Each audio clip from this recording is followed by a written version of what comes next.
Hello, everybody, and welcome to one of my next, I have no idea what number it is, of my speed podcasting. And today I have an incredible woman here with me. I can't remember exactly how we crossed paths, but we were just talking about how that we stumbled across. We have this mutual passion for this topic that we're going to talk about today. But let's announce this incredible woman, Amy Armstrong. I am so excited to have you here today and to talk about this journey. Yeah, thank you. And thank you for having me, because I feel like we've really got this same message around what we're going to talk about today. And I still feel like, we're battling that kind of conventional thoughts around this topic of iron and copper and metabolism and fatigue and all these really common problems that so many women suffer in our society. So the more we can just kind of get the word out that there is, another way of thinking about these things, and it takes a hell of a lot of unlearning and relearning to sort of change your mindset around what the real causes are of things like our fatigue. So I'm stoked to be talking about it to someone like-minded. So thank you for having me. Oh, it's an absolute pleasure to have you here. And you're absolutely right. Like I have so many debates still, like just when I feel like I'm ready to move on to a new topic, which I'm kind of starting to dabble in, as you would have seen on my socials, but I'm always brought back to iron metabolism, iron dysfunction, like all the things. And I'm like, nah, I'm not finished with this topic yet, because I myself have been one of those women. I've been there. I've been 2 years on iron supplements. So if you can all guess, that's what we're talking about today, guys, iron. And the main topic really is we're here to share with you why you are most likely not deficient in iron, and it is most likely other nutrients which are really required to mobilize that iron. And if you're not too sure on that metabolism part, you can go check out any of my posts, and I'm sure Amy has a crap load of them as well on her site. So go have a read of those, because really we're going to be talking today more about like our journeys and our experience and what we've done and how we've helped ourselves and lots of other people as well. So I guess, Amy, do you want to just start off and sharing just a little bit about your journey and really how you discovered this and what it's really brought to life in you? Yeah, sure. Yeah. So this journey sort of started for me maybe, actually not quite sure, maybe 6, 7, 8 years ago, even perhaps. Just to give a bit of context, I guess we were dealing with at the time a really extremely and chronically ill child, and all the stress that goes along with that as a parent. We were, going down the conventional route of trying to find out what we could do to help her, and we were really not having any success whatsoever, bar, conventional pharmaceutical medicines, which, I could see even then would be problematic long term, and in terms of, the symptoms that she was having for those. So we really felt that we needed to, cast our net a little bit wider. I'd always had an interest in health and wellness and fitness and all of those areas. So I guess we started to embark down that really natural healing kind of route, and still for many years didn't have much success, or a little bit here and a little bit there. Things would improve and then get worse. And it was a real journey centered around her and healing her. And I think at some point, we made the decision that we were going to have to do this ourselves. We were going to have to find the answers ourselves. We were done investing everything into doctors and practitioners, and done waiting for someone to fix her. And that's what we were relying on. And that's when it came back to that, starting to think about what we could do for ourselves. So flash forward, I guess, years of pretty heavy stress on myself as a mum, and my health also started to decline. So that's where, I really started to feel so tired I couldn't get out of bed in the morning, major anxiety, panic attacks, every day, anxiety from the minute that I woke up. to the minute that I went to sleep. And that bone crushing fatigue that you can only explain to somebody who's had it, you know, that it's just, you are tired to your bones and nothing will shift it. And it's a really debilitating place to be. So, of course, off I trotted to my local GP to, you know, find out why I was so tired. And this is a really typical story. And as a practitioner now, I hear this story every single day from women who predominantly come to see me because, you know, because they're tired beyond what is considered normal. So I went off to the GP, and first thing they do when you go off to the GP, you probably can guess, is they take your iron, take your bloods and check your iron. Although when they're checking your iron, whether we have time to go into the intricacies of this today, I don't know, but when they check your iron, they're predominantly going to check your ferritin. And based on that ferritin reading, or as Morley Robbins likes to call it, eritin, because it is the most erroneous marker and really doesn't have meaning when taken alone from other markers anyway. So took my ferritin, and it was, you know, I think it was maybe like 2 or something ridiculous like that. So, you know, the alarm bells were going off for the GP, and they suggested that I start having iron injections straight away, which I did.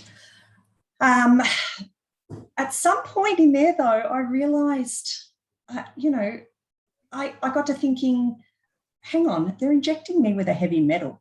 It didn't sit right. Something innately within me was going, this just doesn't make sense to me. And I didn't have the knowledge then about iron, and I didn't have the knowledge that once iron was in you, it's not coming out of you. You know, I didn't have any of that knowledge, but I just innately knew that this, you know, this wasn't natural and it wasn't normal. And I would have my injection and I would feel good for a couple of days and then crash, come down again. So, you know, this went on for longer than I care to admit, before I really started to look into what was the real cause of my iron issues. So, yeah, I mean, I guess that's where I first came across magnesium in my little search. And this is sort of coincides with my daughter's journey as well. So we are really, you know, down the rabbit holes by now, starting to really delve into, okay, let's, you know, there was always another layer. You know, first it was hormones, and, you know, there was always, okay, but what causes that issue? Okay, but what causes that issue? So we just kept going, you know, layer down deeper and deeper, and we came at minerals. Minerals were the foundation. And I thought, okay, there's something to this. This must be the place that we begin our healing journey then. So got onto a bit about magnesium, and that really sparked my interest. And, you know, I started to investigate there, and somebody along that journey gave me Morley Robbins' name. Yeah. So at that stage, yes, the book, the Bible. The book. At that stage, Morley's root cause protocol wasn't really in full swing. It was very early days, but I began reading about iron, copper dysregulation, and it just landed. It just landed, and it brought in everything that I'd learnt so far. So I don't view that journey as a waste. I don't view that tens of thousands of dollars that we spent trying to heal as a waste, because it all set me up for that moment. And I would never have, you know, I would never have got that far down into the weeds if it wasn't for all those other moments leading to it. So I am grateful for our journey. So yeah, started to investigate copper iron dysregulation, and started to realise that, you know, iron is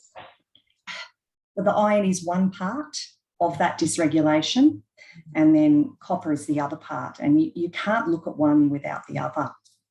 So for the sakes of time, because I could waffle all day, I'll just flash forward a bit. I started the root cause protocol for myself before I started it for my daughter, because I just wanted to have a play with it first. Within about 6 weeks, I was out of bed. And this was basically only taking an adrenal cocktail and, you know, some minerals and a few dietary changes. And it was all pretty much, you know, uphill there for my energy. So I guess we can get more into the whys and the hows, but, you know, ultimately flash forward to now, and if we're talking about energy, I have endless energy. I don't hit the wall at, you know, 4 o'clock in the afternoon and start looking for a sugar fix like I once did. And I don't think about my energy. And you know, you don't have an issue with energy if you're not thinking about your energy. Or flip it, you've got a problem with your energy if you're always thinking about your energy, right? If you're always thinking about how tired you are, clearly it's an issue for you. You shouldn't be thinking about it. You just should have the energy to get through your day. So that's where I am now, and it's a great place to be. And it's, you know, at my mid-40s, I certainly feel better than what I did in my teens, what I did in my 20s, and definitely what I did in my 30s. So, yeah. So, you know, what did you want to? Where do you want to go with the copper with the iron thing? How far down do you want to go? Are we just sparking people's interest here, or, you know? I found something really incredible for it. I would love to explore it with you, and that is like the way that like a doctor would read a blood test. And like, yeah.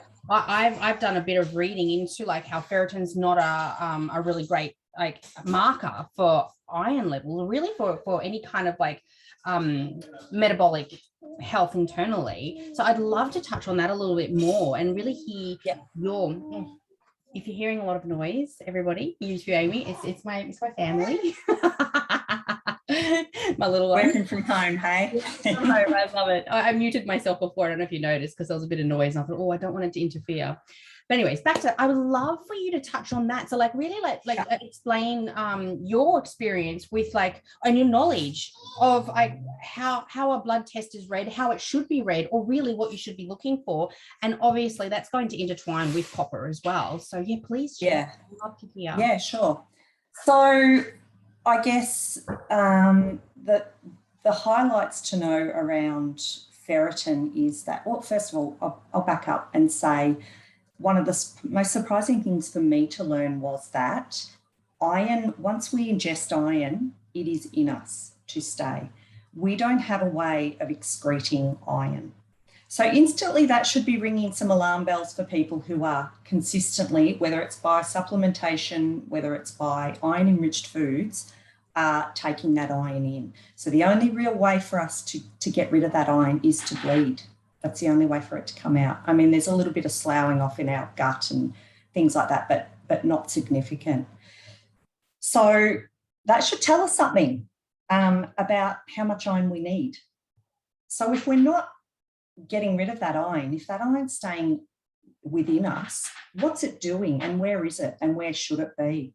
So it should be recycling, it should be moving. So we recycle 24 of the 25 milligrams of daily iron that we need. We recycle within us. And I think that's really important to know. So when it comes to the blood test and ferritin, ferritin is an intracellular protein where our iron is stored. So following the work of Morley Robbins, who you know, followed the work of people like Sir Douglas Kell, who's, you know, one of the prominent iron experts in the world, they will tell us that ferritin should be inside the cell. Ferritin does not belong in our blood. So when you have a serum blood test, that is the measurement they're taking of your ferritin is from your blood. It shouldn't be in your blood. It doesn't belong in your blood. The way that it gets into your blood is to dump its load of iron into your cell, which is not a good thing, and then secrete into your serum, into your blood. And that's where we take the ferritin reading. So in fact, ferritin, once it's in your serum, is devoid of iron most of the time anyway. So that's really interesting. Why do we then think we can measure our iron from our blood, from our ferritin? So you can see how inaccurate that then becomes to think about measuring your iron that way. And the other thing that's really important to know is that your serum, taking your serum ferritin tells you nothing about the iron in your tissue. So measuring iron in our blood tells us nothing about iron in our tissue. So when I sit down with clients and we want to have a look at what's going on with their iron, we will use a number of markers. So it's really important to know their hemoglobin, which is where about 70% of your iron actually hangs out anyway. So that would be important. And I think once upon a time, that was even where they measured your iron was by your hemoglobin. I'm not sure at what point that changed or why, and it became a ferritin reading that was important in conventional medicine. But anyway, it's important to know your hemoglobin. It's important to know your saturation as well. It's important to know how much iron's in your serum. But equally as important, it's important to know your copper, your serum copper, and your ceruloplasmin. Now, your copper is what regulates your iron. It's what helps your iron move safely around your body. So that copper needs to be inside the protein that's called ceruloplasmin for it to be functional in your body. And then that functional form of copper is what makes your iron functional. So you can see already we've got enough iron within us to begin with. Okay, we don't excrete it. We've got no way of getting rid of it, but we need it to be moving, because if it's not moving in the recycling system, then it's stored in our tissue, okay, where it's causing untold issues. And I mean, if you do follow Morley Robbins' work, you will know that he will say, you know, every disease state begins with that copper iron dysregulation, begins with that iron in the tissue, because essentially what it does inside us is the same as what it does when you leave your bike out in the rain. Okay, it rusts, it oxidizes and it rusts. The same thing's happening on the inside. Okay, so we're essentially rusting. And people are always surprised to hear that, you know, that process is the same. It's different in terms of we call them free radicals, and but they cause the same oxidative grief. If you can't manage your oxygen properly through having functional copper and functional iron, then you are rusting on the inside.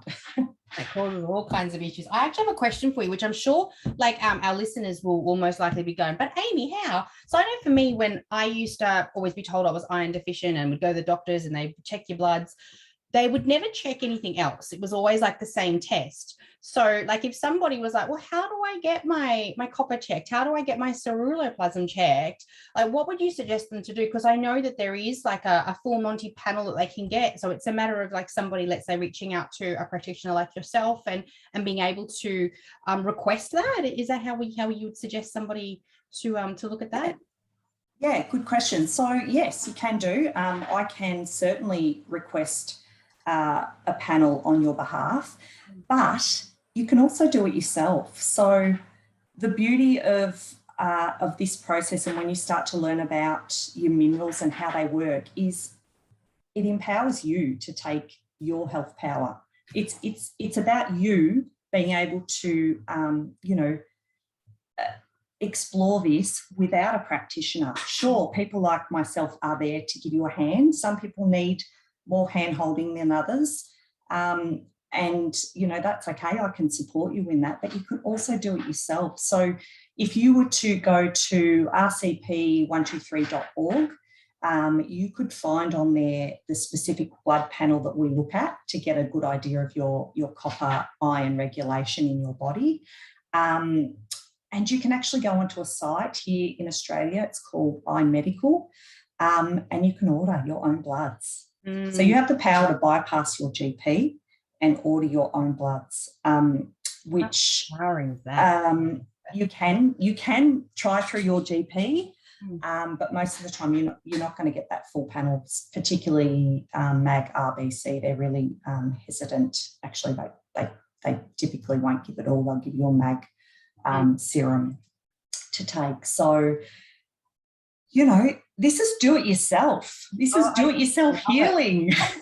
That's so great. Thank you for explaining that, because I know with my dealings with people is that they really are kind of in the doorway of that self-empowerment, and we're really it's conditioned in us to not really have that self-empowerment. It's like, we need a doctor, we need this, we need that, which is great. Like, I'm so grateful for our medical system and the professionals out there.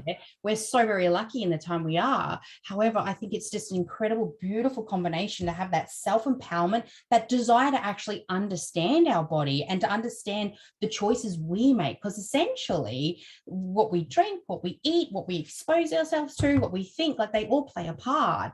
And that also includes like who we trust and who we listen to. So I really love that. Thank you so much for explaining it.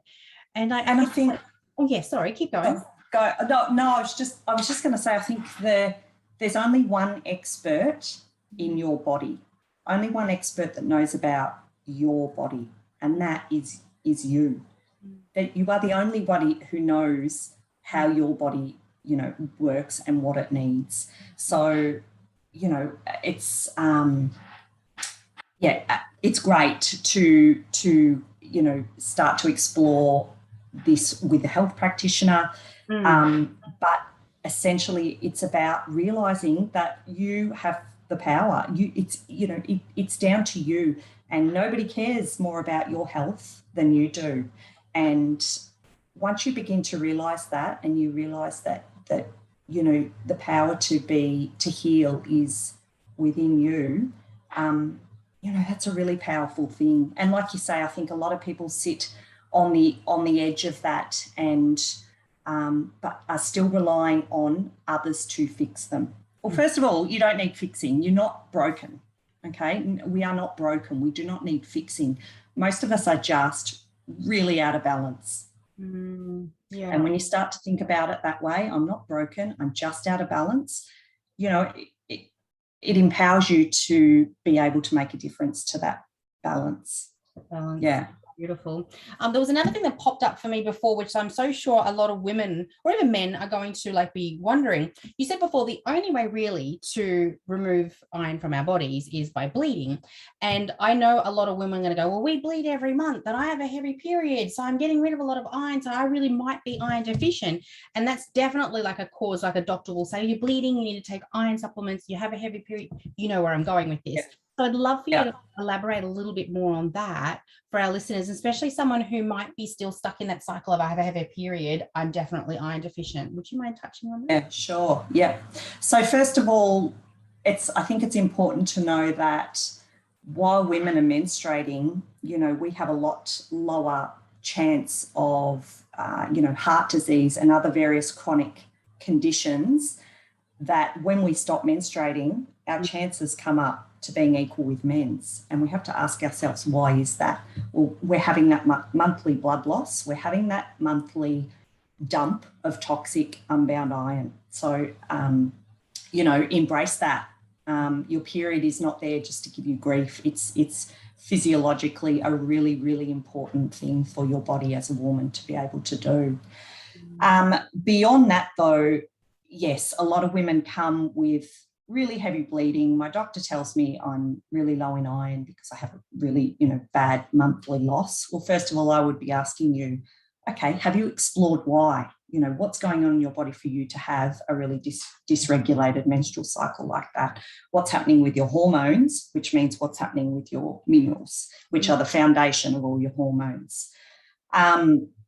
Because hormones don't run our body, all right? They respond.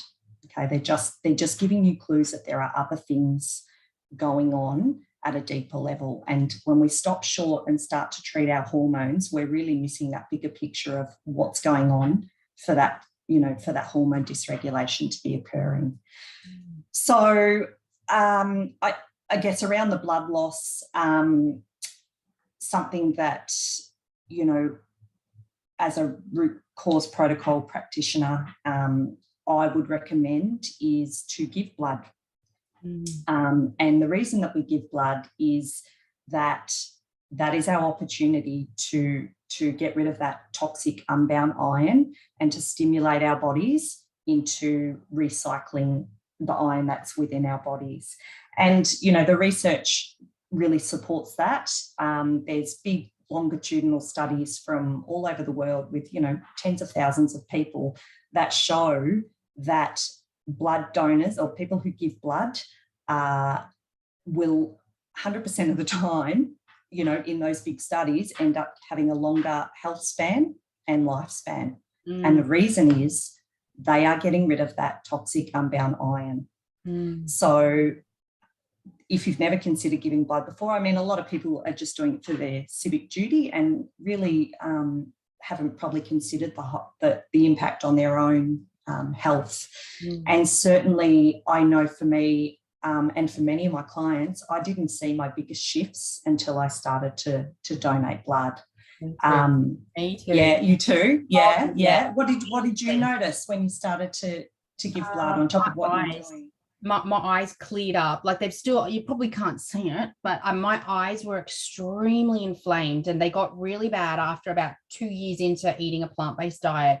And I started like going down all the paths and, long story short, now on this beautiful journey of healing, when I started like dumping blood, giving blood, instantly. So within hours, I was high on life, which is expected when your hemoglobin levels are so high. So obviously everything's regulated. It's expected to feel good. I was on cloud 9, and I reckon it was not even 24 hours. And I looked in the mirror and thought, wow, the whites of my eyes were so clear. So to me, like, I love sclerology and iridology. So it's always like such a passion of mine to look into the eyes and to see that. Yeah, I was fascinating. Really, yeah.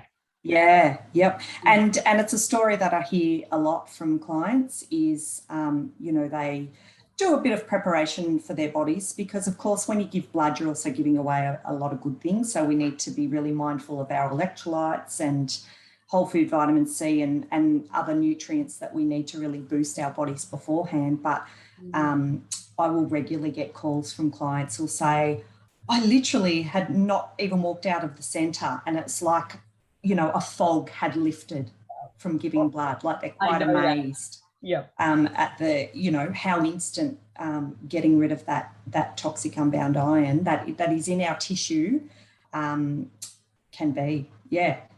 Causing all kinds of dysfunction. Now I just checked the time and I think we're at our limit. Oh my goodness, I could keep raving. Oh my goodness. So my family who are watching this, my tribe, if you have, or Amy's tribe, if you have questions and you want us to discuss more, please comment or reach out to either of us, because I would be honored to actually have another discussion with you, Amy. Like I didn't realize. Yeah, I would love to. I didn't realize how much, well, I did, but I didn't, how much we it's so huge. And I think, okay, if people could have listened this far, and if you've listened this far, thank you. But if you have listened this far, I think the takeaways to remember are this: we have enough iron in our bodies. We have enough iron.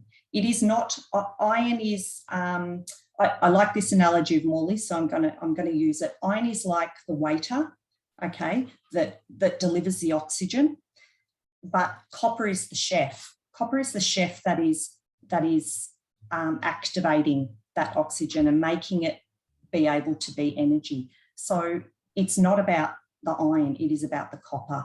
And that's, I guess, probably a whole nother story. So we have enough iron within us. If it is not showing up in your blood, it is not because you are low in iron. If it is not showing up in your blood, it is in your tissue. Yeah. If it is in your tissue, it is causing you health issues and symptoms, which you are probably noticing, hence you going off to have a blood test in the first place. So steer clear of iron supplements, steer clear of iron-enriched food. That's a whole nother minefield that we didn't speak about. But flip your packets. If it's got iron as an ingredient on the back, just put it back on the shelf. We don't need it. What I do. Oh, I love it. There was just like 5 topics right there and then that I would actually love to explore more with you, Amy, like iron-enriched foods, iron supplements, Yeah. all of that. So let's make a date to really explore this, maybe even in the new year, and we can do like a whole series on this because it's such a big topic. And even with the amount of information I share, I still stumble across hundreds of thousands of women that are still really caught in that. And I'm sure you do too. Absolutely. There, and it's it's a bad place to be when you're relying on iron supplementation. And I'm guessing that, for most women, they're seeing that it's not fixing the problem. That's why they end up with me in the first place, because if taking more iron was the answer, we wouldn't be tired. We've all been there and tried that, and there is a better way, and there is definitely a healthier way to increase your iron, and it's not by taking iron. Totally hear you. So yes, I love it. Thank you so much for your time today and for sharing your wisdom. I am sure so many people are going to get a lot out of this. I really appreciate your time, and really look forward to more chats. Thank you so much. I so appreciate having the opportunity just to have a platform to talk about this stuff, because it's so damn important, and it needs to be more widely known. So thank you.